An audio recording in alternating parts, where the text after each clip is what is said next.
Great Nicobar infrastructure প্রজেক্টটি ভারতের জন্য খুবই গুরুত্বপূর্ণ। কিন্তু আসলে এই প্রজেক্টটি কি?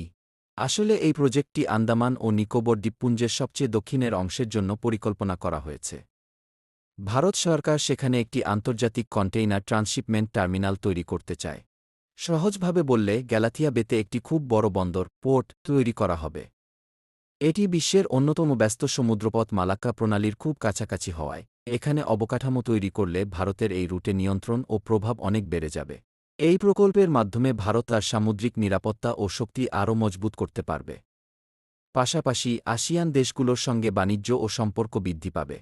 এই প্রকল্পের ফলে সেখানে ব্যবসা বাড়বে এবং যদি বেশি পর্যটক আসে তাহলে স্থানীয় অর্থনীতিও অনেক উপকৃত হবে, যা ভারতের সেনাবাহিনীকে বৈদেশিক শত্রুর থেকে সুরক্ষা প্রদান করবে ও ভারতকে অন্যান্য দেশের সাথে ট্রেডিং করতে সুবিধা দেবে এবং ভারতের সাথে অন্যান্য দেশের সম্পর্ক মজবুত করবে এবং ভারতের অর্থনীতি বৃদ্ধি করবে আর অনেক উপকাঠামো তৈরি হবে।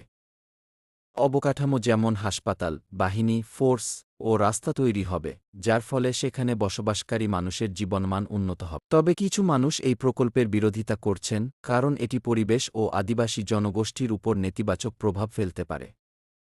তাই সরকারের উচিত একটি বুদ্ধিমান ও ভারসাম্যপূর্ণ পদ্ধতি গ্রহণ করা, যাতে সব সুবিধা নিশ্চিত হয় কিন্তু সেখানকার বৈচিত্র্য ও সংস্কৃতি ক্ষতিগ্রস্ত না হয়।